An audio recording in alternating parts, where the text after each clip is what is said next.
नमस्कार, मैं हूं स्वाति रायना। त्योहारों के दौरान एयर टिकट लो तो कई गुना महंगी, इमरजेंसी में टिकट लो तो कई गुना महंगी, टिकट कैंसिल कराओ तो heavy cancellation charges, crew members की बदतमीजी हो या फिर ग्राउंड स्टाफ की बदसलूकी। देश में एविएशन सेक्टर का दायरा बढ़ने के साथ साथ इस तरह की शिकायत आम होती जा रही है। लेकिन सवाल यह है कि अब यात्रियों की शिकायतों को दूर करने का वक्त आ गया है। क्या डीजीसीए के अधिकार और बढ़ाने की जरूरत है? और यही है आज का डीएनए।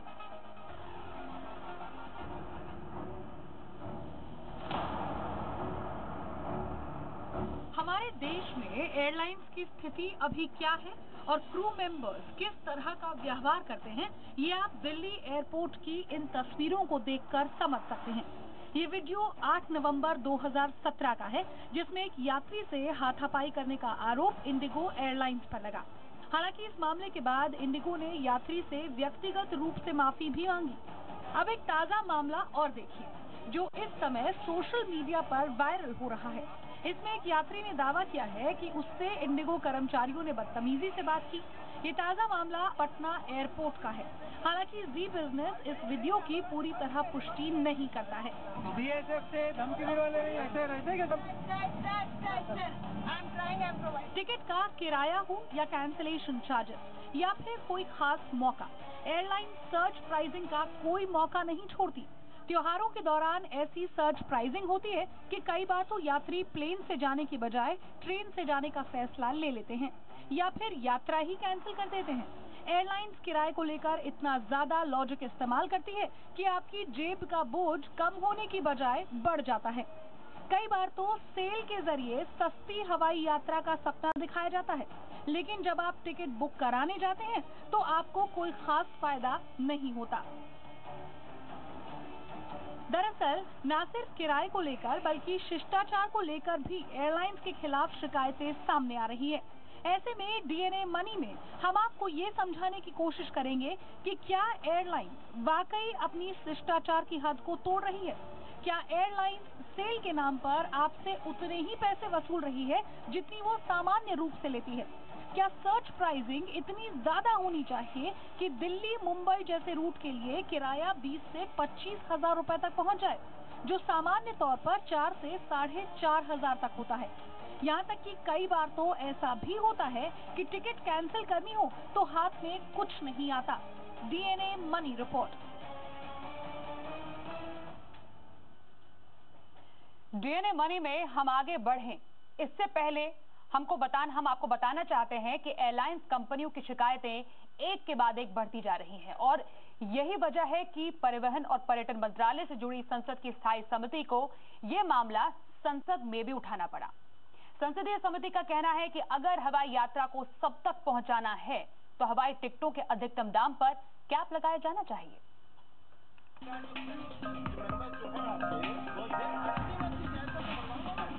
एयरलाइंस कंपनियों की शिकायतें लगातार बढ़ रही है और इसी का जिक्र परिवहन और पर्यटन मंत्रालय से जुड़ी संसद की स्थायी समिति ने संसद में किया।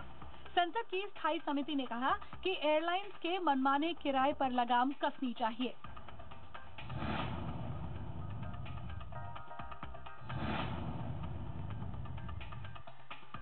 समिति ने अपनी रिपोर्ट में टिकटों के दाम को लेकर एयरलाइन कंपनियों की मनमानी पर नाराजगी जताई है। समिति ने इस पर कड़ी आपत्ति जताते हुए सरकार से सिफारिश की है कि हवाई टिकटों के अधिकतम दाम पर कैप लगाई जाए, यानी सरकार ये तय करे कि हवाई टिकटों के दाम एक अधिकतम सीमा से ज्यादा नहीं बढ़ सके। दरअसल त्योहारों के दौरान या इमरजेंसी में जब हमें हवाई यात्रा करनी होती है तो कई बार हवाई किराया 3 से 6 गुना तक हो जाता है। 4 जनवरी को संसदीय समिति ने अपनी रिपोर्ट संसद में पेश की। समिति ने सीधा आरोप लगाया कि टिकटों के दाम को लेकर एयरलाइन कंपनियों की मनमानी गैर जरूरी है। समिति के मुताबिक त्योहारों के मौसम में या यात्रा की तारीख से नजदीक टिकट की बुकिंग करवाने पर एयरलाइन कंपनियां कई बार सामान्य किराए से 10 गुना ज्यादा किराया वसूलती है। किराए पर अधिकतम सीमा तय की जानी चाहिए। समिति ने इस बात पर हैरानी जताई कि टिकट रद्द करना इतना महंगा क्यों है। समिति ने टिकट रद्द करने का चार्ज टिकट के मूल्य यानी बेस किराए का अधिकतम 50% तय करने की सिफारिश की है।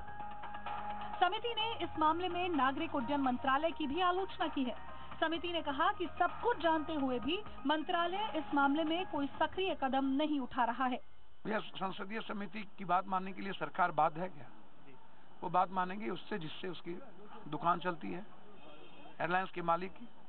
आप एक फेयर भाड़ा क्यों नहीं करते हो? जब ट्रेन का भाड़ा एक है तो प्लेन का भाड़ा क्यों नहीं पटना का एक, दिल्ली का एक, लखनऊ का एक क्यों बढ़ाया जाता है? डेली हिंदू मुसलमान सिख ईसाई और राष्ट्र धर्म का पर्व होता है। डेली ये 20,000 से 40,000 पैसा वसूलते हैं। समय पर पेमेंट आम लोग आ जाते हैं। एमपी को तो कुत्ता की तरह ट्रीट करता है, क्रिमिनल को वहां बैठाया हुआ है। इंडिगो और गो तो भीतर तक लूटता है। वहाँ के कर्मचारी कितने अनमाइंडेड होते हैं आपको अंदाजा नहीं है। हम लोगों ने इसको भी अपने विचार के लिए लिया है और हमारी कमेटी ये कोशिश कर रही है कि अपर लिमिट तय हो, फेयर की अपर लिमिट तय होनी चाहिए। ऐसा नहीं कि जब यात्री मजबूर हो तो आप उससे मनमाना तरीके से वसूल करें। समिति ने किराए के अलावा भी कई बातों पर चिंता जताई है। एयरलाइन कर्मचारियों के व्यवहार पर चिंता जताई गई है। बदतमीजी करने वाले कर्मचारियों के खिलाफ कड़ी कार्रवाई की मांग की गई है। ये भी कहा गया है कि चेक इन काउंटरों पर जानबूझकर देरी होती है, जिससे यात्रियों की फ्लाइट छूटे और वो अगली फ्लाइट का महंगा टिकट लें। अगर इस तरह की कोई भी शिकायत जो जानबूझकर ऐसा होता है तो उसकी शिकायत जो है बिल्कुल मिनिस्ट्री ऑफ सिविल एविएशन से करनी चाहिए, ताकि कोई भी एयरलाइन किसी कस्टमर को गलत तरीके से ट्रीट करे। इस पे जरूर कार्रवाई हो सकती है और कार्रवाई उसी वक्त होगी जब कोई शिकायत करे और शिकायत में सच्चाई हो। रिपोर्ट पर civil aviation minister Ashok Gajapathi Raju का कहना है कि हम निगरानी रख रहे हैं। एयरलाइन पर एक ऐप भी लाने की बात कही है, जिसमें सभी तरह की जानकारी होगी और शिकायत भी दर्ज होगी। Whatever they say, we'll have a look at what they say. Huh? You see, behavior, if you ask me, behavior of anybody,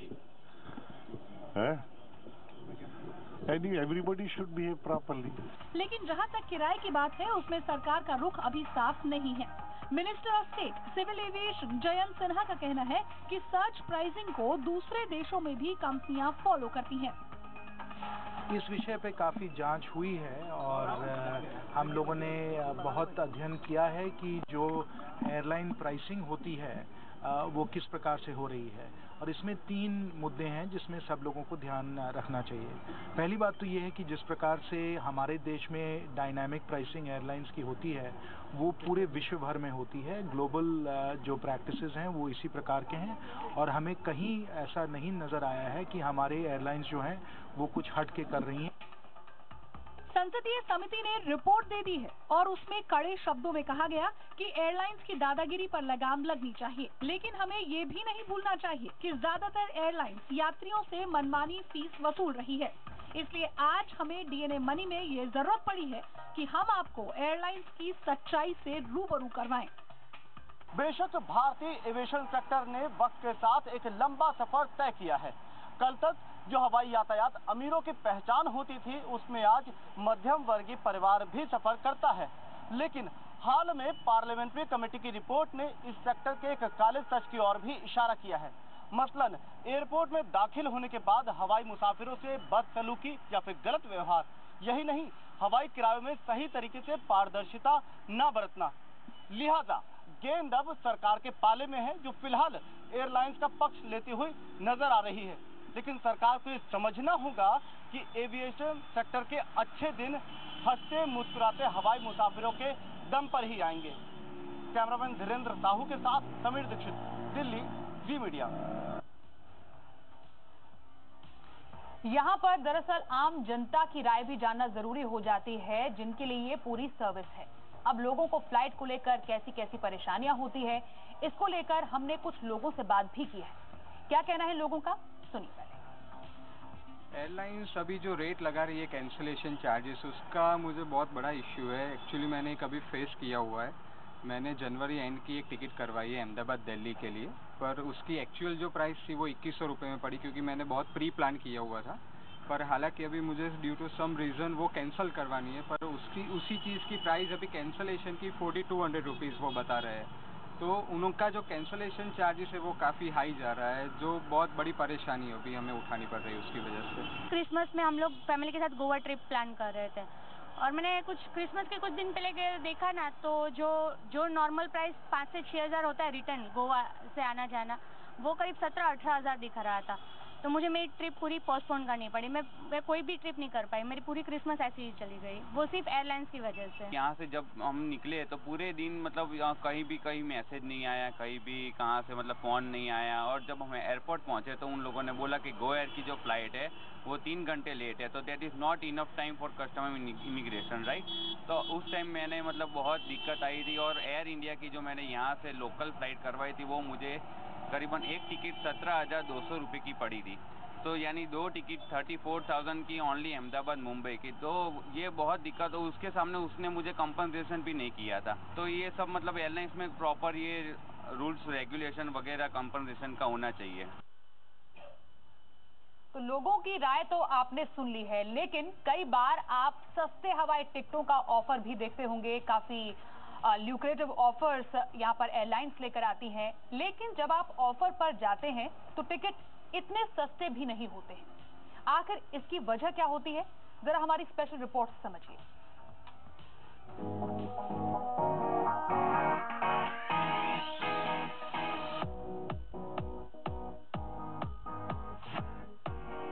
आमतौर पर कोई न कोई एयरलाइन हर महीने सस्ती हवाई यात्रा का ऑफर लेकर आती है। इस ऑफर के पीछे सबसे बड़ी वजह होती है ज्यादा से ज्यादा लोगों को अपनी तरफ आकर्षित करना।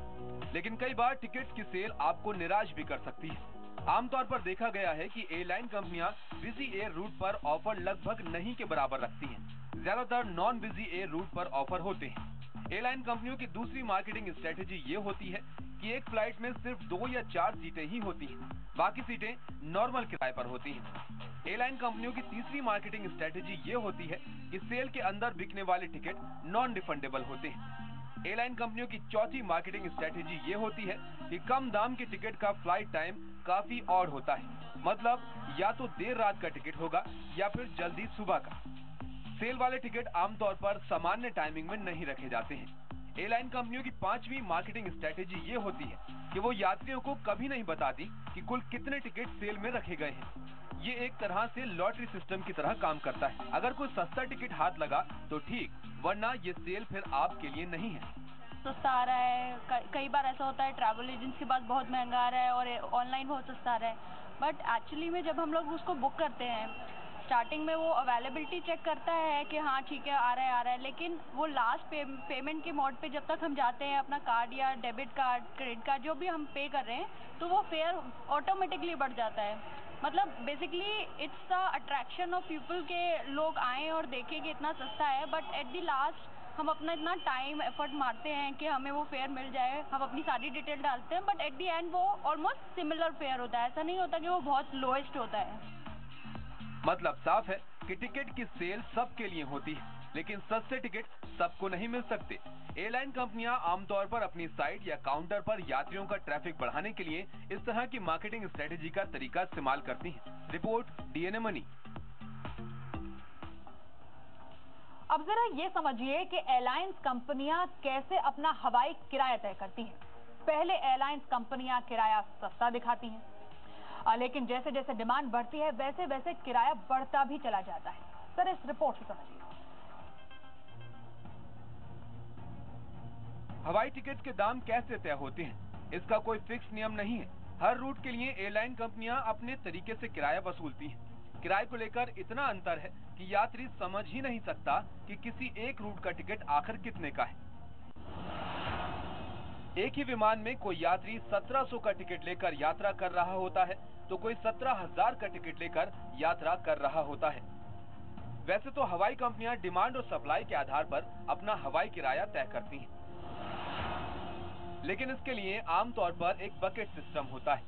एक बकेट में 9 से 12 टिकट होते हैं। इसके बाद अगले बकेट में आमतौर पर 1000 से 2000 तक किराया बढ़ जाता है। पहले सस्ती बकेट बेची जाती है और जैसे डिमांड बढ़ती है बकेट का प्राइस बढ़ा दिया जाता है। यात्रियों की भीड़ और मौका देखकर ही बकेट सिस्टम के जरिए किराए को कई गुना बढ़ा दिया जाता है। यही वजह है कि हवाई कंपनियां मनमाना किराया वसूलती हैं। Airline website, you generally do not get those fares at all. Once you move towards the payment side, generally we have seen that the payment the cost gets changed, the fare gets changed very abruptly, right? But people like us do not have an option other than to book the tickets because we had to travel and we had to really go for the business trips. So for us, sometimes we feel bad, but at the same time we are at their mercy. आमतौर पर हर airline हर root के किराए का slab safety regulator director general of civil aviation यानी DGCA को भेजती है, लेकिन इसमें अधिकतम किराए की सीमा नहीं होती है। इस बात को ऐसे समझिए कि अगर आप 31 जनवरी का दिल्ली से गोवा रूट पर आज टिकट बुक करते हैं तो सबसे सस्ता इकोनॉमी क्लास के टिकट का दाम 4,207 रुपए। वहीं अगर आप यही टिकट इसी क्लास का 13 जनवरी के लिए बुक करते हैं तो इसका दाम 5,433 होगा, यानी इसके लिए करीब 1,200 रुपए अधिक चुकाने होंगे। शुरू से मैं ये कहता आ रहा हूँ कि लोअर लिमिट नहीं, अपर लिमिट एक कैपिंग होनी चाहिए। जैसे दिल्ली बॉम्बे का अगर डायरेक्ट ऑपरेटिंग कॉस्ट एयरलाइन की 4,000 रुपए है तो आप 8,000 रुपए पे कैप कर दीजिए। ये ना हो कि मनमानी सीजन के टाइम एयरलाइंस करें। जहां तक ये 2,000 की टिकट ले लो, 4,000 की टिकट ले लो, 1,500 की टिकट ले लो, ये जो है ये गिमिक है। गिमिक इन द सेंस के एक तो इसमें टैक्सेस नहीं होते। अब 2,000 की टिकट है, 6,000 टैक्स हैं या 4,000 टैक्स हैं तो फिर महंगी हो जाती है। नंबर 1। एक तो ये कोशिश है कि अपने को किसी को तरह से हमारी वेबसाइट पे आ जाए बंदा। फिर क्या होता है कि हर प्लेन में 3-4 सीटें, 5 सीटें, 6 सीटें depending on the size of the plane ये इसके लिए रखते हैं, और जैसी वो सीटें भर जाती हैं फिर वो उससे हायर कैटेगरी पे आ जाते हैं। भारत में अभी तक अधिकतम किराए पर कोई कैपिंग नहीं है। डीजीसीए के टैरिफ नियम 135 के तहत किराया, सभी टैक्स, मूल किराए की जानकारी वेबसाइट पर देनी होती है, लेकिन अधिकतम किराए की लिमिट तय नहीं होती है। अगर कोई छुट्टी या लंबा वीकेंड हो तो एयरलाइंस के टिकटों के दाम इतनी तेजी से बढ़ते हैं कि आपको खरीदने से पहले 10 बार सोचना पड़ेगा। Report DNA money.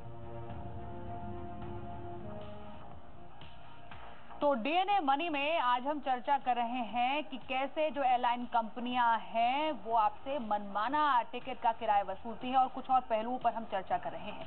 हम जैसे जैसे इस डिस्कशन में आगे बढ़ रहे हैं वैसे कुछ आंकड़ों के जरिए भी अब आपको समझाने की कोशिश करेंगे कि आखिरकार हर साल, अगर हम साल 2015 से शुरुआत करें तो किस तरीके से एविएशन इंडस्ट्री बढ़ रही है, इस पर हम बात करेंगे। लेकिन उससे पहले हम आपको बताएं कि अगर हम एक डेस्टिनेशन जैसे कि दिल्ली से मुंबई तक का एयर इंडिया का टिकट को अगर हम बाइफरकेट करके या उसका ब्रेकअप देखेंगे तो आखिरकार क्या अमाउंट, कितना चार्जेस एक टिकट में कौन कौन से लगते हैं। आपको ये भी जानकारी दे दें कि ये जो किराए हैं वो 21 जनवरी सुबह 7 से 9:05 तक की फ्लाइट के ये डिटेल्स हैं। अब देखिए कुल किराया जो पूरी टिकट का है जिसको हम बेस फेयर कहते हैं वो है 3,350 रुपए का। आप साइट पे जाएंगे एयर इंडिया की, आपको दिल्ली से मुंबई तक का टिकट लेना है तो आप ये फीड इन करेंगे अपने डेस्टिनेशन और फिर डेट। लेकिन उसके नीचे जो बाइफरकेशन होती है, उसके नीचे जो आपसे चार्जेस लिए जाते हैं वो दरअसल आपका जो कुल किराया होता है किसी टिकट का वो तय करते हैं। अब इसमें देखिए क्या क्या कंपोनेंट्स जुड़ते हैं। फी एंड सरचार्जेस होते हैं जो इस केस में 407 रुपए है, आपके 3,350 रुपए की बेस फेयर जो इस टिकट के हैं उसमें। उसके बाद यूजर डेवलपमेंट फीस होती है जो कि एयरपोर्ट की मेंटेनेंस वगैरह उसके लिए इस्तेमाल की जाती है, जो कि 12 रुपए इसमें चार्ज किया गया। इसको लेकर भी काफी ज्यादा बवाल उठा था कि यूजर डेवलपमेंट फीस इतनी ज्यादा क्यों चार्ज की जा रही है कस्टमर से, आप सभी से। उसके बाद ये क्यूब फी होती है जो कि 70 रुपए की यहाँ पर ऐड कर दी जाती है। फिर पैसेंजर सर्विस फी भी है जो कि इस किराए में 154 रुपए की ऐड कर दी जाती है। इसके अलावा एयरलाइन फ्यूल सरचार्जेस होते हैं जो कि 171 रुपए के इस बेस फेयर में ऐड होते हैं। और उसके बाद ट्रैवल इंश्योरेंस एक ऐसा कंपोनेंट होता है जो कि आपको बताएं कि एक ऑप्शनल एक कंपोनेंट है जो कि 215 रुपए इस केस में ऐड किया गया है। और टेक ऑफ कंट्रीब्यूशन भी होता है इस पूरी टिकट में, जो कि 10 रुपए एयर इंडिया की दिल्ली से मुंबई की इस फ्लाइट में ऐड किया गया है। तो आपको कुल मिलाकर बेस फेयर पर 3,350 पर ये तमाम अगर कंपोनेंट्स ऐड कर देते हैं तो आपका किराया 3,982 रुपए बनता है, मतलब 4,000 रुपए का किराया। अब शायद आप अपनी जब टिकट देखते होंगे इन तमाम कंपोनेंट्स पे आप शायद ध्यान नहीं देते होंगे, इसलिए हमारा शो देखने के बाद या देते वक्त भी अगर आप कहीं का टिकट बुक कर रहे हैं तो जरा इन कंपोनेंट्स पर जरूर ध्यान दें। और अगर आपको लगता है कि इन कंपोनेंट में कुछ एबनॉर्मलिटी है, आपको समझ में नहीं आ रहा है, तो आप जरूर इसके बारे में जानिए, इसके बारे में पूछिए। और डीएनए मनी में हमारा मकसद यही है कि आप समझे आखिरकार आप एयरलाइन टिकट में चार्जेस किस बात के दे रहे हैं। अब इसका दूसरा पक्ष जरा समझिए। अब ये है कि आपको कहीं जाना था लेकिन आपका वो जो टूर है वो कैंसिल हो गया, अब आप नहीं जा रहे हैं। एयर इंडिया की फ्लाइट से 21 जनवरी को जो आपने सुबह 7 से 9 बजे की फ्लाइट दिल्ली से मुंबई की आपने बुक की है, किसी कारणवश से आपने ये अपनी फ्लाइट को कैंसिल किया है। अब कैंसिलेशन चार्ज इसमें आपको 2,625 रुपए का लगेगा। मतलब जो आपकी फ्लाइट की कुल टिकट जो आपने दी थी 3,982 रुपए की, उसमें से कैंसिलेशन चार्ज 2,625 रुपए, जो कि इसका एक बहुत बड़ा कंपोनेंट है, वो कट के आपके हाथ में मात्र 1,357 रुपए पहुंच जाते हैं। इसी को लेकर पार्लियामेंट्री कमेटी की रिपोर्ट ने कड़े शब्दों में कहा है कि जो कैंसिलेशन चार्ज एयरलाइन कंपनियां अपने तमाम यात्रियों से ले रही हैं वो 50% से ज्यादा नहीं होना चाहिए, कम रखिए उसको। आखिरकार जो आप यात्री हैं उनकी जेब से कितना पैसा जाएगा। इसके अलावा टिकट कैंसिलेशन के दरअसल नियम क्या है ये जरूर समझिए। एयरलाइन सभी सर्विस शुल्क वापस करेंगी, मतलब जो सर्विस आपने एयरपोर्ट पर जाकर, जैसे यूजर डेवलपमेंट फी है, आप तो एयरपोर्ट गए ही नहीं हैं, आपने तो पहले ही उस टिकट को कैंसिल कर दिया है, तो आप क्यों दें। एयरपोर्ट डेवलपमेंट फी, पैसेंजर सर्विस फी, साथ ही ये तमाम तरीके के जो नियम है वो ये कहते हैं कि ये आपको नहीं पे करने हैं। एयरलाइन रिफंड के लिए प्रोसेसिंग जो है वो भी आपको उसके तहत यहाँ पर रिफंड करेगी। कैश टिकट लेने पर तुरंत सेटलमेंट हो जाएगा। इसके अलावा क्रेडिट कार्ड से टिकट लेने पर 7 दिन में इसमें सेटलमेंट होगा। तो टिकट कैंसिलेशन के जो ये नियम है ये जानना आपके लिए बेहद जरूरी हो जाता है। तो कुल मिलाकर तस्वीर ये है कि यहाँ पर सख्ती ये की गई है कि जो एयरलाइन कंपनियां हैं वो कैंसिलेशन जो आपसे चार्जेस लेती हैं वो कम से कम इतना ज्यादा तो ना ले कि ये एक तरीके से लूट के लाई जाए। तो तभी हम इन तमाम पहलुओं पर नजर डाल रहे हैं। अब जरा विदेशी उड़ानों के कैंसिलेशन चार्जेस पर भी एक नजर डाल लेते हैं। सभी एयरलाइंस का जो औसत जो फीस है वो आपको बताएं।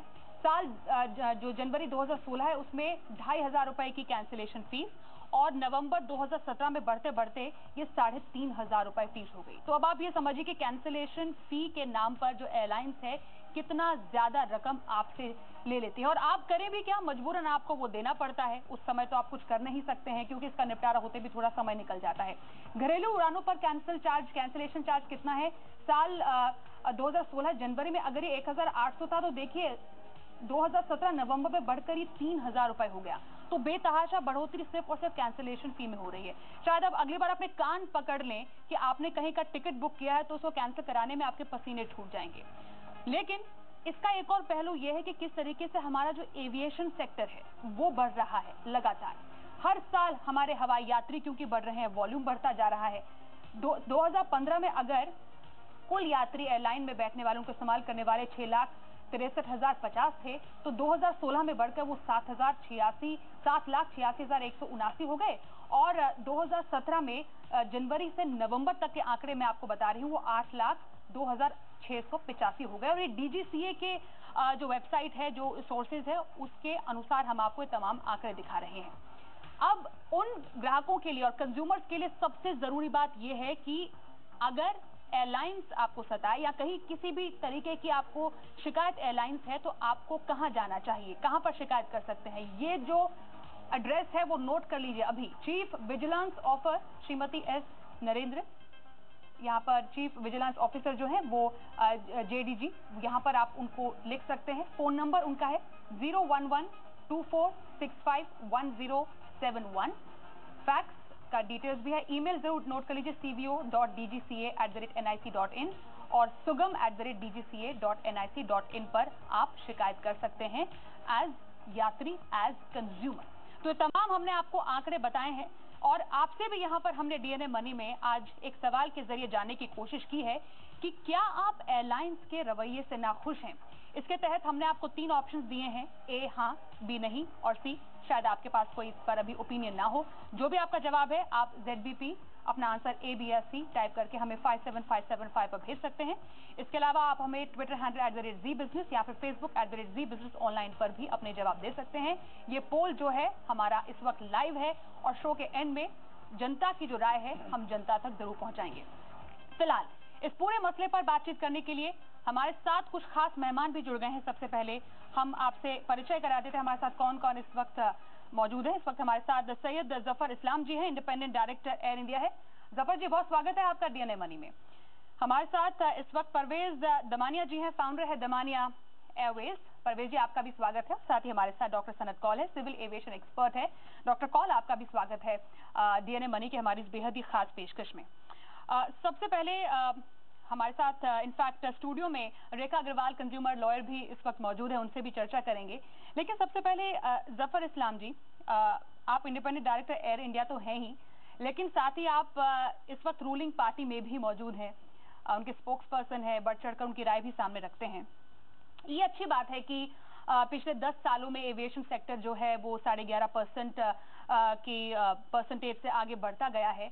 लेकिन शायद उसका दूसरा पहलू ये भी है कि आज की तारीख में पार्लियामेंट्री कमेटी को एक रिपोर्ट निकालनी पड़ रही है और उनका ये मानना है कि जैसा बर्ताव कंज्यूमर्स के साथ होना चाहिए या एयरलाइंस की जो जिम्मेदारी होती है शायद वो यहाँ पर नहीं निभा रही है। प्राइस कैपिंग होनी चाहिए, जो बर्ताव है वो स्टाफ का सुधारना चाहिए। ये तो अच्छी बात है कि आपने हर नागरिक को उड़ान का सपना भरने के लिए एक मौका दिया, लेकिन क्या पार्लियामेंट्री कमेटी रिपोर्ट के तहत जो सुझाव दिए गए हैं खासतौर पर प्राइस कैपिंग, उसको माना जाएगा? देखिए, 3-4 बातें कहूंगा। यहाँ पर हमसे ज्यादा जानकार लोग हैं, परवेज दमानिया जी हैं जो उन्होंने खुद से एयरलाइंस चलाया है, और भी लोग हैं जो ज्यादा एक्सपीरियंस हैं। मैं पार्टी के प्रवक्ता के होने के नाते और इंडिपेंडेंट डायरेक्टर्स होने के नाते नहीं, बल्कि पार्टी के प्रवक्ता होने के नाते मैं बात करना चाहता हूं। देखिए, 3-4 बातें कहूंगा। सबसे पहले जो बात है कि डायनामिक प्राइसिंग, जैसा कि हमारे मंत्री जी भी कह रहे थे, जयंत सिन्हा जी, कि डायनामिक प्राइसिंग जो है हिंदुस्तान के लिए नहीं है बल्कि पूरी दुनिया में इसी तरह के फॉलो किए जाते हैं प्रोसेस। और आपको ये समझना पड़ेगा, ये बात बिल्कुल सही है कि जो कंज्यूमर है, जो पैसेंजर है, उसको जो लास्ट में टिकट खरीदता है उसको महंगी टिकट खरीदनी पड़ती है। उसमें आप भी हैं, हम भी हैं, हम सभी शामिल हैं। लेकिन जो उस पूरे बकेट में 100 टिकटें हैं उसमें से 80% टिकट जो है वो बहुत नीचे प्राइस पे चला जाता है। अगर मैं ये कहूं कि कंज्यूमर के लिए नुकसानदेह होगा कि अगर एक आप सीलिंग दे दें कि भाई ठीक है, इस एक प्राइस फिक्स कर दें कि इसी प्राइस पे होगा, तो कंज्यूमर को जो आज फायदा है, आप देख रहे हैं जो पैसेंजर्स बढ़ रहे हैं, आप खुद देख रहे हैं अपने पिछले 10 सालों में जिस तरह से पैसेंजर्स बढ़ते जा रहे हैं। ट्रेन से पहले, ट्रेन के अलावा प्लेन के बारे में बहुत एक एलीट क्लास ही सोचता था। एक आम नागरिक अब प्लेन में सफर करने की सोचता है, सिर्फ ये है कि उसको पहले से प्लानिंग करनी पड़ती है। ये एक अच्छी बात है। लेकिन दूसरी बात है ये कहना कि नहीं सीलिंग है, वो गलत है। आपको देखिए, पब्लिश होती है सबके एयरलाइंस के वेबसाइट पे कि IATA जो है वो प्राइस जो है इकोनॉमी क्लास की फिक्स कर देता है कि इससे ज्यादा नहीं होनी चाहिए, दिल्ली बॉम्बे हो या किसी जगह पे इससे ज्यादा नहीं होना चाहिए। तो शुरू के प्राइस जो है वो कम होते हैं और जैसे जैसे प्राइस डिमांड बढ़ता जाता होता है। डायनामिक प्राइसिंग का वही है कि जैसे जैसे डिमांड बढ़ेगा प्राइसिंग बढ़ेगी और इवेंचुअली जो है। लेकिन वेटेड एवरेज देखिए, वेटेड एवरेज जो है प्राइसिंग वो पहले अगर आप फिक्स कर देंगे तो उससे कम है। और जो पैसेंजर, जो बहुत सारे पैसेंजर जो अफोर्डेबिलिटी इनकी ज्यादा महंगे प्राइस पे टिकट खरीदने के वो नहीं कर सकते हैं, इसलिए वो उनके लिए बेहतर है। हाँ, जो प्लान कर सकते हैं, जैसे ट्रेन में पहले 2 महीने पहले प्लान करते हैं, उसी तरह से प्लेन में करें। कई बार ऐसा हुआ, मैं बॉम्बे दिल्ली बहुत आता जाता हूँ। अगर मैं एज अ कस्टमर मैं शायद उस क्लास में नहीं आती कि मैं शायद थोड़ी महंगी टिकट अफोर्ड कर पाऊं और मुझे लास्ट मिनट में किसी इमरजेंसी के तहत कोई टिकट बुक करनी पड़ रही है, तो मुझे तो महंगी टिकट ही बुक करनी पड़ेगी। अब आपने कहा कि कई लोग जो बहुत बेटर तरीके से प्लान करते हैं, पहले से टिकट बुक कर लेते हैं, उनको सस्ते दाम पर टिकट मिल जाती है और उसके अलग अलग श्रेणी होती है। धीरे धीरे उसके उन्होंने अपना एक परम्यूटेशन कॉम्बिनेशन कैलकुलेशन बना रखा है। लेकिन एक आम आदमी के लिहाज से भी सोचने की जरूरत है उन लोगों को क्या जिनको बिल्कुल इमरजेंसी सिचुएशन में टिकट बुक करनी है और उनको महंगी टिकट मिल रही है। बात तो यही हो रही है ना कि प्राइस कैप होना चाहिए। मैं ज्यादा महंगी टिकट क्यों खरीदूं, एक ही फ्लाइट में अलग अलग दाम पर अलग टिकट क्यों? नहीं, देखिए नहीं, मैं तो उसी पहलू को, दूसरा पहलू है कि अगर आप ठीक है एक फिक्स कर दें कि पूरे महीने जिस दिन खरीदे एक ही प्राइस है, तो शायद बहुत सारे लोग पहले ही से जो आपका जिसकी अफोर्डेबिलिटी होनी नहीं है वो नहीं खरीद पाएंगे टिकट। जो 3,000 में खरीदते हैं, मैं कई बार टिकट प्लान करता हूं, बॉम्बे दिल्ली खरीदता हूं 3-3,500 की टिकटें, वो हम नहीं खरीद पाएंगे इसलिए कि बाद में मिलेगी मुझे 8,000-7,000 की, अगर मैं अचानक जाऊंगा तो ये बात है। जैसे ट्रेन की टिकट रिजर्वेशन कराते हैं लोग, वो ट्रेन की तरह रिजर्वेशन कराने के लिए वैसे प्लेन में भी करा सकते हैं। उसका बहुत बड़ा एडवांटेज है, एक आम नागरिक कम से कम प्लेन से जा पाता है और सरकार की कोशिश होती है।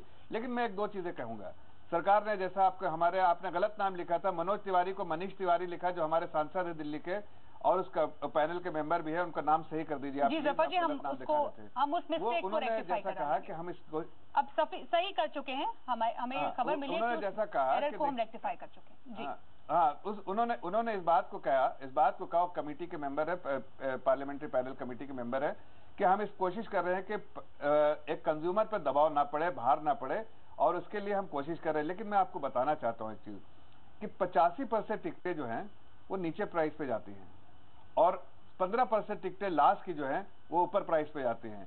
अगर वो 15% टिकटों की वजह से, जो कि अफोर्डेबल लोग हैं या 15% इमरजेंसी में पहले से भी बुक कराते हैं या इमरजेंसी समझिए कि इमरजेंसी सर्विस दे रहे हैं, उसकी वजह से दे रहे हैं, तो बाकी 85% लोग सफर कर जाएंगे। इस बात को आपको ध्यान रखना पड़ेगा। एयरलाइंस के साथ साथ अपना सीलिंग रखो, लेकिन अगर आप उसको बिल्कुल आप कंज्यूमर फ्रेंडली नहीं करेंगे, अगर आप उसको कॉम्पिटिटिव नहीं करेंगे, तो नुकसान सिर्फ कंज्यूमर का है। अगर मोनोपोलिस्टिक बिजनेस करेंगे तब तो ठीक है भाई, सब एयरलाइंस का इतना टिकट है, ये प्राइस है, इतनी सीट है, जाना तो जाओ, नहीं तो जाना नहीं जाओ, तो जाहिर है लोग नहीं जाएंगे। कई बार ऐसा होता है कि ट्रेन में आप राजधानी से आप जाइए, उससे कम में आपको प्लेन में टिकट मिल रहा है, तो लोग उस वक्त, और ऐसा भी होता है कि कहीं आप समय का थोड़ा फर्क है, आप राजधानी 14 घंटे में 18 घंटे में पहुंचते, हो सकता है इसमें आप 2 घंटे में सुबह 6 बजे की फ्लाइट पकड़े 8 बजे पहुंच जाओ, उसमें प्राइस कम। फर्क यही है जफर जी, फर्क यही है कि हर किसी को फ्लाइट में बैठने का मौका मिले, कम समय पे अपने डेस्टिनेशन पे पहुंच जाए और सस्ते से सस्ती दरों में एक डेस्टिनेशन से दूसरी डेस्टिनेशन पे पहुंच जाए। अगर कोई लेकिन जी जफर जी, आपके पास फिर से आते हैं, कुछ और पॉइंट शायद आपको रखने हैं यहाँ पर, थोड़ा बाकी स्पीकर से भी बात कर लेते हैं, क्योंकि यहाँ पर जिस तरीके से जफर जी आपके पास फिर से आएंगे, पार्लियामेंट्री कमेटी ने जो यहाँ पर रिपोर्ट में कुछ ऑब्जर्वेशन दी है, कुछ सुझाव दी है, उससे कितना बेहतर होगा ये सिस्टम? क्या कंज्यूमर के लिहाज से जब हम सोचते हैं तो वाकई मुझे इसका फायदा होगा? और सनत कौल जी, इस पर मैं आपका रिएक्शन लेना चाहूंगी, इन नई गाइडलाइंस का, इन सुझावों का जो कि पार्लियामेंट्री कमेटी ने दी है। देखिए, इसमें ऐसा है कि रिकमेंडेशन तो पार्लियामेंट्री कमेटी देती है, बट रूल्स के हिसाब से आपको बनाना पड़ता है उसका जवाब। तो इसमें ऐसा है कि डीरेगुलेशन के बाद प्राइसिंग फ्री कर दी है, और इसलिए ये लोग डायनामिक प्राइसिंग का एक कंप्यूटर मॉडल लेके आ गए हैं, और उसमें कभी सस्ती होती हैं, कभी महंगी होती हैं। अभी बताया जफर साहब ने कि कैसे होता है। मेरा ये कहना है कि डीजीसीए के पास अभी पावर्स हैं एयर कॉर्पोरेशन एक्ट में, जिसमें कि जो कहलाते हैं प्रीडेटरी प्राइसिंग और एक्सेसिव प्राइसिंग, यानी बहुत कम करना भी मना कर सकते हैं और बहुत ज़्यादा भी करना मना कर सकते हैं। वो तो उनको डिफाइन करना है कि एक्सेसिव प्राइसिंग क्या है और प्रीडेटरी प्राइसिंग क्या है। वो 1-1 रुपए की टिकट बेचते हैं और एकदम से ग्रैब करते हैं कि भाई हमारे पास सारा आ जाए, एक एयरलाइन अपना करेगी ट्राई, दूसरी एयरलाइन एकदम से जब त्यौहार होता है या कोई हादसा होता है तो दाम बढ़ा देती है। तो इसको कंट्रोल करने के लिए उनके पास पावर है। अब डीजीसीए क्यों नहीं कर रहा है, इसका जवाब मैं नहीं दे सकता हूं, पर उनको थोड़ा बहुत तो इसमें करना चाहिए, और पार्लियामेंट्री कमेटी ने जो कहा है उसको रूल के मुताबिक थोड़ा बहुत इम्प्लीमेंट कर सकते हैं। दूसरा बात आ गया पैसेंजर्स का रोल क्या है, क्योंकि आपने डीजीसीए की बात कही और आपने कहा कि डीजीसीए ऐसा क्यों नहीं कर रहा है, वो आपकी समझ से परे है। ऐसे मामले में डीजीसीए का रोल क्या है, क्योंकि हम यहाँ पर एक अथॉरिटी की बात करते हैं जो कि कंट्रोल कर सकता है ऐसे मैकेनिज्म को। जी हाँ। नहीं, देखिए वही मैं समझा रहा हूँ कि डीजीसीए का रूल ये है कि उन्होंने पहले प्राइसिंग डिसाइड करते थे, जब डीरेगुलेशन से पहले, जब एयर इंडिया, इंडियन एयरलाइंस की मोनोपोली थी, तब वो प्राइसिंग कंट्रोल करते थे, वो डिसाइड करते थे, ये लोग प्रपोज करते थे, वो अप्रूव करते थे। अब जब डीरेगुलेशन हो गया तो उसके बाद प्राइसिंग कंट्रोल चला गया है, अब नहीं है प्राइसिंग कंट्रोल। बट उनके पास अभी भी एक पावर है जिसमें एक्सेसिव प्राइसिंग और प्रीडेटरी प्राइसिंग, यानी लोअर लेवल और हायर लेवल वो फिक्स कर सकते हैं। तो हर एक मतलब 2 सिटी पेयर के बीच में वो कह सकते हैं कि दिल्ली बम्बई में इससे कम नहीं जाना चाहिए दाम और इससे ऊपर नहीं जाना चाहिए, तो उसको एक्सेसिव बोलेंगे, इसको प्रेडेटरी बोलेंगे। तो ये इनके पास पावर है, उसको एक्सरसाइज नहीं कर रहे हैं, उसका जवाब मैं नहीं दे सकता हूं। पर वैसे उनके पास कोई पावर नहीं है कि अब प्राइस को कंट्रोल करने का अप्रूवल वो एडवांस में दे जैसे पहले हो रहा था। अब ये वर्ल्ड वाइड फिनोमेना है कि प्राइसिंग को उन्होंने कह दिया है कि आप जो मर्जी प्राइस रखिए, आपको बेचना है, आप कम्पिटिटिव रहिए, आपस में कंपटीशन होगा। तो इसमें कई पैसेंजर्स का फायदा भी हो जाता है जो पहले से करते हैं, जो लास्ट मिनट आते हैं उनके लिए दिक्कत आती है। But excessive pricing and predatory pricing के ऊपर डीजीसीए का अभी भी कंट्रोल है और वो लोग चाहें तो उसको इम्प्लीमेंट कर सकते हैं, तो उससे थोड़ा बहुत कंट्रोल हो सकता है। जी जी, ये मेरा इनफैक्ट यहाँ पर इस पॉइंट में मैं परवेज दमानिया जी को लाना चाहूंगी। परवेज जी, क्योंकि हम एज अ कंज्यूमर अगर समझना चाहें कि यहाँ पर किस तरीके से एक तो टिकटों के दाम टाइम टू टाइम हम देखते हैं कि बढ़ जाते हैं, हमें एक ऐसे टाइम पर टिकट की जरूरत पड़ती है जब इमरजेंसी सिचुएशन होती है, हमें ज्यादा दाम देने पड़ते हैं। उसके बाद अगर कैंसिल कर दो, कैंसिलेशन चार्जेस इतने ज्यादा, ऊपर से आजकल के टाइम में जो अनरूली जो बिहेवियर है, जो जिससे एक्चुअली स्टाफ की तरफ से एक रवैया आता है, आपको लगता है ये सुधरना बेहद जरूरी है और ये समय आ गया है जब एयरलाइंस को इस पर काम करने की जरूरत है? पहले तो मैं कहता हूं कि जो पार्लियामेंट्री कमेटी का रिपोर्ट है वो काफी डिटेल रिपोर्ट है और काफी सारे पॉइंट्स उसमें कवर किए। Out of that, one point is the pricing issue, but there are a lot of other issues which the airlines have to look into. One of the major issues is the behavior of the airline staff and the attitude of the airline staff. मुझे लगता है ये बहुत important issue है, क्योंकि अभी airline का load factor इतना है और इतना मोनोपोलिस्टिक ऑपरेशन चल रहा है कि इनका एटीट्यूड बहुत हाई हैंडेड हो गया है। जब वो इंसिडेंट हुआ था इंडिगो का, वो बहुत बुरा इंसिडेंट हुआ था और कुछ हुआ नहीं, डीजीसीए ने कोई एक्शन नहीं दिया। The DGCA should be very strict. अगर आज एक पैसेंजर कोई गलती करता है तो आप उसको नो फ्लाई लिस्ट पे रख देते हो, पुलिस कंप्लेन कर दे, लेकिन एयरलाइन का जो हाई हैंडेड मेथड है, जो एयरलाइन का वर्किंग मेथड है, and it has been happening over and over again, उसके लिए भी parliamentary committee report was very strict about it. They've come out with a lot of points, but I don't think the ministry is taking the parliamentary committee report very seriously. ऐसा नहीं हो कि एक report है, अरे भाई report भी parliamentarians ने बनाया है, ऐसा है कि वो रिपोर्ट है उसको फाइल हो गया, chapter over. I think the report should be studied and the DGCA and the government should take action on the report and the airline should follow those instruction on the report. ये जो pricing का issue है, that is decided by each airline on an individual basis depending on how the economics work. So I don't think there is any set rule how the airlines are functioning. लेकिन और एक बात कहता हूँ, sometimes the cancellation charges are so high that it's ridiculous. अभी जो tax आपने government को दिया नहीं है, जो टैक्स आपने एयरपोर्ट को दिया नहीं, वो तो रिटर्न कर दीजिए। आपने टिकट 3,000 का लिया, कैंसिलेशन 4,500, तो इसका मतलब क्या होता है? So sometimes the attitude and the way the airlines are functioning is very, very harsh and very non-consumer friendly. The airlines need to look at it very strongly, and if the airlines are not following, क्योंकि आप खुद एक Airways का प्रतिनिधित्व करते हैं, आप कहते हैं कि एयरलाइंस को यहाँ पर देखना चाहिए, जैसे कैंसिलेशन चार्ज आपने कहा बेतहाशा कंज्यूमर्स से क्यों लिया जाए, क्योंकि शायद जो कंज्यूमर्स इस वक्त हमें देख रहे हैं वो कई बार सोचते होंगे कहाँ पचड़ों में पड़े हम, कैंसिलेशन चार्ज लग रहा है चलिए दे देते हैं। लेकिन आपको बताएं कि आप इसके बारे में कुछ कर सकते हैं, आप चुप मत बैठिए, क्योंकि एयरलाइन आपसे कैंसिलेशन चार्ज ले रहा है बेतहाशा। पैसे से ज्यादा कैंसिलेशन चार्ज रहेगा तो एक बेचारा कंज्यूमर क्या करेगा? परवेज जी क्या बोल रहे हैं आप? No, but like I am saying, what tax you not paid to the government, what tax you not paid the airport, you return that much, no?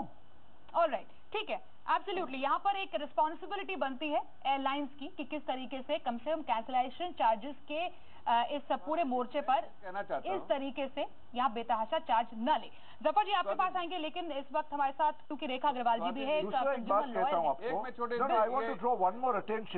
अगर आप टिकट बुक करोगे, थोड़ा सा 10 सेकंड परवेज जी आपके पास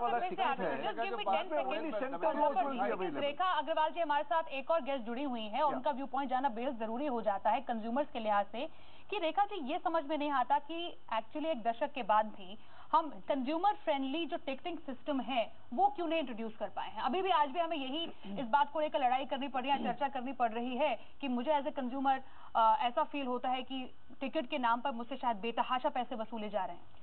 साथ ही आपने बहुत अच्छा सवाल किया, पर जैसे मिस्टर दमानिया ने भी कहा कि जो प्राइस फिक्सेशन की जो बात होती है वो हर एक एयरलाइंस को अपना अधिकार है कि वो उसको जो भी टिकट का वो रेट लगाना चाहे। डॉक्टर सनत कौल ने भी बताया कि एक्सेसिव प्राइसिंग और प्रेडेटरी प्राइसिंग के बारे में बताया कि बहुत कम और बहुत ज़्यादा, तो ये एक एयरलाइंस का अधिकार है, वो अपने उस अधिकार क्षेत्र के अंदर जो भी प्राइस रखना चाहते हैं वो रख सकते हैं। क्योंकि जब से एयरलाइंस हमारी देश के अंदर प्राइवेटाइज हुई उसके बाद में हर एक एयरलाइंस का जैसे कहते हैं व्यापार करने का संवैधानिक अधिकार है, कॉन्स्टिट्यूशन ने ये अधिकार दिया है। परंतु एक वहां पर एक हमको ये देखने कि क्या कोई भी अधिकार जो है वो एब्सोल्यूट होता है, यानी कि क्या आप उसको बेलगाम उस अधिकार को इस्तेमाल कर सकते हैं। इस बात को ध्यान रखते हुए जैसे आपने डिस्कशन में कहा कि पार्लियामेंट कमेटी भी कुछ रूल्स बनाना चाह रही है, और एक कंज्यूमर के लिहाज से मैं ये एक्सपेक्ट करती हूँ कि जैसे रेलवेज के अंदर एक कैप होता है कि आपको पता है कि आपने ये सैयद जफर साहब जो बार बार कह रहे थे कि रेलवे की टिकट का एग्जांपल दे रहे थे, चाहे आप पहले लेंगे या बाद में लें टिकट का तो रेट वो उतना ही होगा। बाद में लेंगे तो हो सकता है कि आपको वेटिंग लिस्ट के ऊपर टिकट मिलेगी, और पहले लेंगे तो आपको कंफर्म टिकट मिल जाएगी, पर बाद में लेने से आपको टिकट महंगी नहीं मिलेगी। अगर आप इमरजेंसी के दौरान भी टिकट लेने जाएंगे तो उतना का उतना रेट होगा, आपको पहले बुक करने की जरूरत नहीं है। तो इसी तरीके से मुझे लगता है कि एक आम व्यक्ति के अगर उसके परिप्रेक्ष्य से देखें तो एयरलाइंस भले आज बहुत ज़्यादा इजी हो गई हों कि कोई भी व्यक्ति है प्लेन के अंदर ट्रैवल कर सकता है, परंतु उसकी साथ में उसके जो flip side of the coin is कि इतनी ज़्यादा जो उसके आप जो एक फैसिलिटी मिल गई एक आम आदमी को कि वो प्लेन के अंदर एक सपना नहीं देखता है कि आप हर व्यक्ति आजकल एक प्लेन के अंदर ट्रैवल कर सकता है, एक एवरेज आदमी कर सकता है। परंतु कब, क्वेश्चन ये है कि कब कर सकता है, वो तब कर सकता है जब जैसे कहा कि कोई इमरजेंसी सिचुएशन ना हो, भगवान ना करे किसी के घर में कोई तीज त्योहार ना हो, जैसे या कोई ईयर एंडिंग नहीं हो, जब सबके सब गोवा जा रहे हैं अपनी हॉलिडे मनाने के लिए तो 25-30 हज़ार रुपए का टिकट हो जाए, जबकि वही टिकट 3-4 हज़ार रुपए का भी आपको मिल सकता है। तो अगर आपको वो मिल भी रही है वो फैसिलिटी, तो एयरलाइंस जो कह रहे हैं कि जी हम आपको 3-4 हज़ार रुपए में टिकट दे देते हैं, 2,500 तक के अंदर आप दिल्ली से बॉम्बे का सेक्टर आप कवर कर सकते हैं, तो वो एक सिर्फ एक आई वॉश है, बहुत छोटा सा एक सुख है जो एक आम व्यक्ति को मिल रहा है।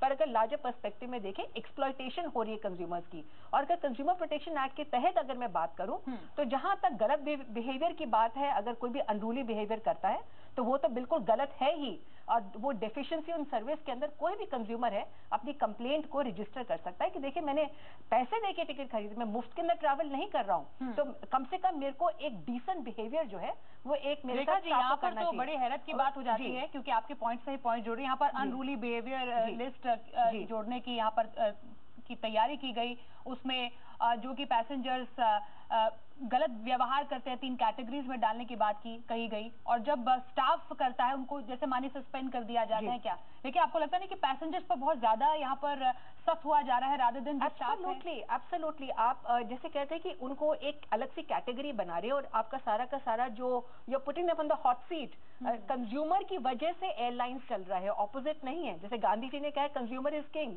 एयरलाइंस कंज्यूमर की वजह से है, अगर कोई पैसेंजर ट्रैवल ही नहीं करेगा तो कहां पर अपने प्लेन्स को उड़ाएंगे। तो अपने पहले मतलब जैसे कहते हैं ना अपने घर के अंदर अपने गलेबान में झांक के देखिए, अपने स्टाफ को पहले करेक्ट करिए, उनको बेसिक डिसेंट मैनर सिखाइए, जिसको कहते हैं कि ह्यूमन रिलेशंस कैसे होते हैं, उसके लिए वर्कशॉप्स होनी चाहिए कि किस तरीके से आपको पैसेंजर्स के साथ बिहेव करना। अगर कोई पैसेंजर डिफिकल्ट भी बिहेव कर रहा है, स्पेशली अगर कई बार होता है कि फीमेल पैसेंजर्स के साथ में भी अभी रिसेंटली जो एक एक्ट्रेस के साथ हुआ था, तो वो सब चीजें तो होनी चाहिए। पर जहां तक ये अनफेयर ट्रेड प्रैक्टिस की बात है, आपका जो पहला सवाल जो था आपने प्राइस फिक्सेशन के अंदर कहा था, ये डेफिशिएंसी इन सर्विस के साथ साथ अनफेयर ट्रेड प्रैक्टिस के अंदर आता है, और उसके लिए आप कंपटीशन कमीशन ऑफ इंडिया के अंदर भी अपने मैटर को ले जा सकते हैं। डॉक्टर सनत कौल यहाँ पर अपने बात कुछ कहना चाहे, उसके बाद दमानिया जी और जफर जी आपके पास में आऊंगी। डॉक्टर कौल। नहीं, मुझे 2 चीजें कहनी थी। एक तो अनफेयर, ये कंपटीशन कमीशन ने एग्जामिन किया हुआ है ये, और उसमें उन्होंने कोई डिफेक्ट नहीं माना, क्योंकि अनफेयर कंपटीशन में अभी तक उनको कुछ नहीं लगा है। दूसरा ये है कि पैसेंजर कंप्लेंट्स इतनी ज़्यादा हैं कि डीजीसीए तो हैंडल नहीं कर सकता उसको, उसके लिए इनको एक नया इंस्टीट्यूशन, एक ओम्बड्समैन या कोई चीज़ बनानी चाहिए जहाँ की पैसेंजर्स कंप्लेन करें, उनकी सुनवाई हो और उसके बाद कुछ हो। क्योंकि पैसेंजर्स की कंप्लेंट बढ़ती जा रही है और डीजीसीए के पास स्टाफ ही नहीं है इसको सॉल्व करने का। तो जो पैसेंजर्स कंप्लेंट कर रहे हैं उसके लिए एक इंस्टीट्यूशन होना चाहिए। अभी एक ऑलरेडी हमारे पास एयरपोर्ट इकोनॉमिक रेगुलेटर है जो कि एयरपोर्ट के मसले देखता है, उनकी रेट फिक्स करता है, but for passengers and for airlines कोई अभी ऐसा इंस्टीट्यूशन नहीं है। एक बनना चाहिए। मैं तो यही कह सकता हूँ कि बनेंगे। इतने ज़्यादा पैसेंजर्स हो गए, ग्रोथ इतनी अच्छी है, इतनी ज़्यादा है कि पैसेंजर कंप्लेंट तो बढ़ेंगी। बिल्कुल, और पैसेंजर्स को की कंप्लेंट सुनने के लिए कोई होना चाहिए। बिल्कुल, इस पर मैं इनफैक्ट जफर जी आपका रिएक्शन लूंगी, लेकिन उससे पहले बिल्कुल सर, क्योंकि परवेज दमानिया जी अपना पॉइंट रखना चाह रहे थे और परवेज जी उसके साथ मैं आपसे भी जानना चाहूंगी कि क्योंकि यहाँ पर हम एयरलाइंस विज़-अ-वी अगर कंज्यूमर्स के एक एनरिच्ड एक्सपीरियंस की बात कर रहे हैं, तो आज के टाइम में क्योंकि शिकायतें भी बढ़ती जा रही हैं, एयरलाइन सेक्टर भी अच्छा खासा बूम हो रहा है, जो यहाँ पर कंज्यूमर्स या यात्रियों की तादाद है, वॉल्यूम में भी बढ़ोतरी हुई है, उस एक्सपीरियंस को एक्चुअली एयरलाइंस कैसे अच्छा कर सकती है जिससे ये शिकायतें ना बढ़े और हम इस तरीके की जो चर्चा कर रहे हैं उसमें कुछ अच्छे पॉइंट्स भी निकालें? First and foremost, India is the fastest growing aviation market in the world. Right sir. जो ग्रोथ इंडिया में चल रहा है वो कहीं नहीं चल रहा है। Today Indian companies are the largest purchasers of aircraft in the world. So growth इतना फिनोमिनल है, पैसेंजर 20% से महीने every year about 20% growth is occurring. India is already become the third largest market in the world. Today अभी भी मैं बोल रहा हूँ, ग्रोथ का जो रिस्ट्रिक्शन है वो बेसिकली एयरपोर्ट इंफ्रास्ट्रक्चर के वजह से हो रहा है। Like Mumbai airport is not, I mean beyond its growth, Poona is beyond its growth, Goa is beyond its growth. So जैसे ये नए एयरपोर्ट्स आएंगे, growth will be more and phenomenal. So now airline should also look into that if they are growing at this speed, उनकी training facilities, उनके setup, कोई सबसे they should spend more money in training, manpower. मुझे एक airline का कोई CEO MD बोल रहा था, गांव से लोग आते हैं, उनको इंग्लिश नहीं मालूम है, इसलिए ट्रेन करने में प्रॉब्लम जाता है। अगर आप स्टाफ इतना नहीं प्रोड्यूस कर सके, आपके पास ट्रेनिंग फैसिलिटी नहीं है, मैन पावर नहीं है, तो फिर आप ग्रोथ क्लोज कर दीजिए। आपको ग्रोथ भी करना है, मैन पावर को भी ट्रेन नहीं करना, ये सब कैसे साथ में चलेगा? See if today if you see the load factors of the individual airline, मुझे लगता है कोई वर्ल्ड में ये 80, 85, 90% लोड पे कोई वर्ल्ड में कहीं नहीं होता है। आज आप कोई भी प्लेन में बैठिए, Mumbai, Delhi, Bombay, Goa, Bombay, Bangalore, anything, always flights are full and they are doing very well. So like that lady said, today the airlines are going because of the consumer support. In turn, the airlines have to look after the welfare of the consumer also. Today, consumers are not there. Where will these airline growth go? So it is very imperative that the airlines look after and protect the consumer and give the best possible treatment to the consumer. आपको लगता है कि actually consumers के हितों का यहाँ पर ख्याल रखा जा रहा है, यात्रियों के बारे में जेन्युइनली सोचा जा रहा है? नहीं, मुझे क्या लगता है, पहले तो I'll tell you something. The airlines in India are very, very good airlines. They are doing exceptionally well. They are running fantastic airlines. But at the same time, they should be more considerate towards the want of the consumer also. All right. They should not take consumer for granted, which I feel now slowly, airlines are taking consumer for granted. Sir, I will take this point forward in the discussion. A lot of them are running late. कि consumer should not be taken for granted. ये आपने एक बहुत important point कहा इस पूरे discussion में, जफर इस्लामी. Consumer, right? Consumer should not be taken for granted. सबसे पहली बात. डॉक्टर कॉल कह रहे हैं कि कंज्यूमर्स की शिकायतें लगातार बढ़ती जा रही है। आपको लगता है अब ये समय आ गया है कि एक बेटर रेगुलेशन फॉर कंज्यूमर्स इसकी जरूरत है, उस पर काम किए जाने की बहुत सख्त से सख्त ज्यादा जरूरत है, एक अलग से बॉडी बनाई जाए? Correct, absolutely. कंज्यूमर प्रोटेक्शन जो है वो हर बिजनेस में, हर जगह पर कंज्यूमर का प्रोटेक्शन होना चाहिए, लेकिन कंज्यूमर को प्रोटेक्शन की वजह ये नहीं बननी चाहिए कि एयरलाइंस फेल हो जाए।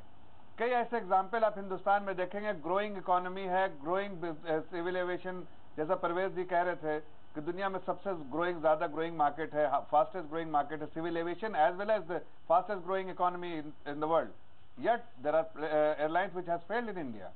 तो मैं ये कहना चाहता हूँ, they could not compete because एक कॉम्पिटिटिव एनवायरनमेंट में ऑपरेट करना है। कॉम्पिटिटिव एनवायरनमेंट में ऑपरेट करने के लिए आपको कॉम्पिटिशन में सक्रिय रहना है, उसके लिए जो जफर जी बेटर रेगुलेशन की जरूरत है क्या? ये समय आ गया है कि हमें बेटर रेगुलेशन की जरूरत है। एक मिनट सुन, अरे स्वाति जी, मैं दो तीन बातें, आपने इतने देर बाद तो मौका दिया, सुन तो लीजिए पहले पूरी बात। मैं ये कह रहा हूँ कि देखिए, जो पहले परवेज जी ने जो बात उठाई थी उस पर वापस आता हूँ। देखिए, डायनामिक प्राइसेस से किसी को लॉस नहीं होता है, किसी को नहीं, सिवाय जो लास्ट मोमेंट पे 10-12% पैसेंजर आते हैं उनको थोड़ा महंगी प्राइस लेता है, 85% को फायदा है। लेकिन क्या चीज है जो परवेज जी ने अच्छी बात उठाई थी कि जो कैंसिलेशन चार्ज है उसको रैशनलाइज करना चाहिए।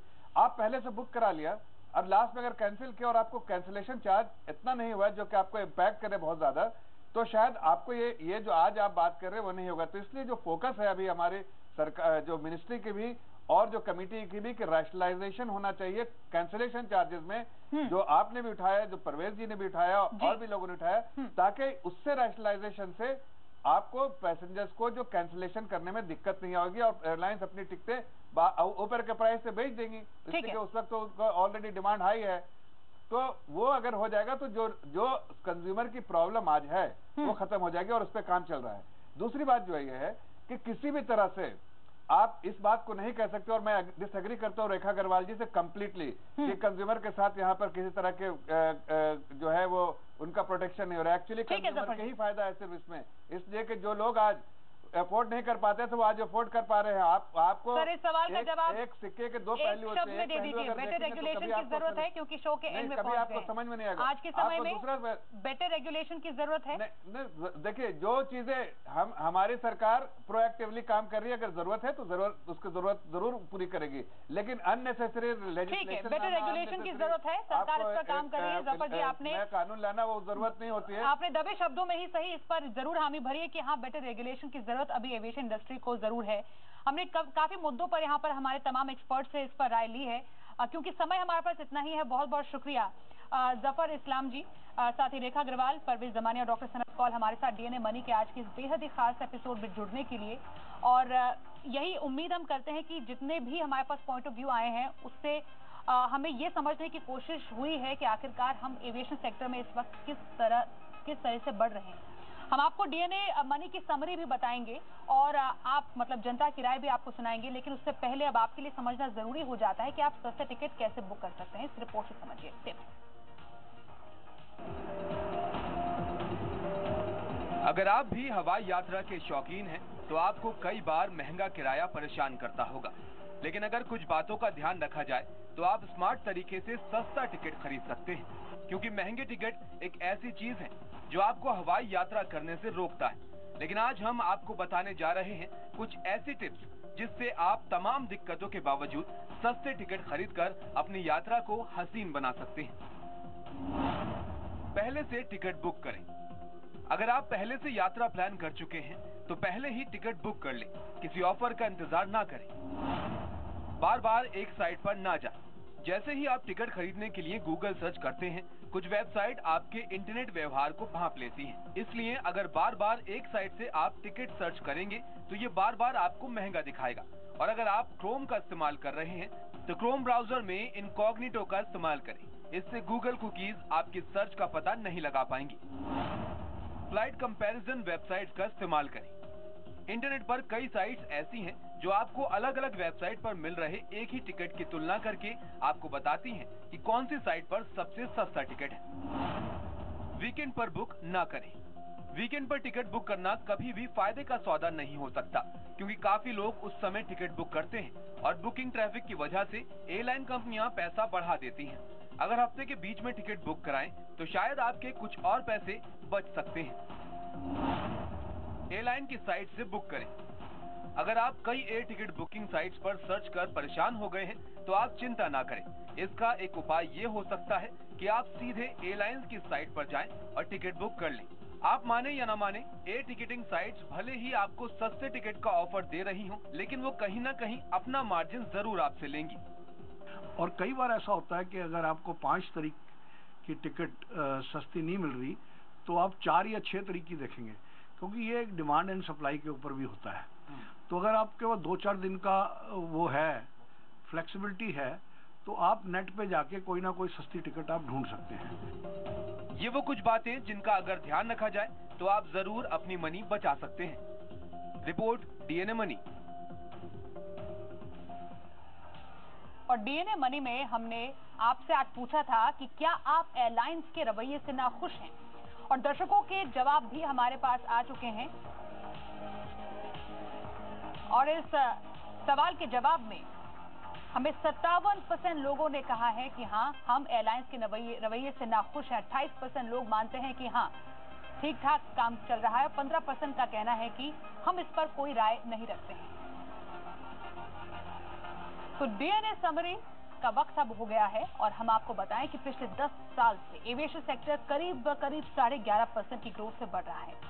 ऐसे में अब इस सेक्टर की जरूरतों को समझने की आवश्यकता है। साथ ही डीजीसीए का रोल और अधिकार भी बढ़ाने की जरूरत है, क्योंकि यात्रियों को अब ज्यादा सुविधाएं की जरूरत है और उम्मीद यही है कि सरकार इस बात को भी समझेगी। तो डीएनए मनी में आज के इस एपिसोड में बस इतना ही। एक छोटे से ब्रेक के लिए हम रुकेंगे। दीजिए हमें इजाजत और देखते रहिए जी।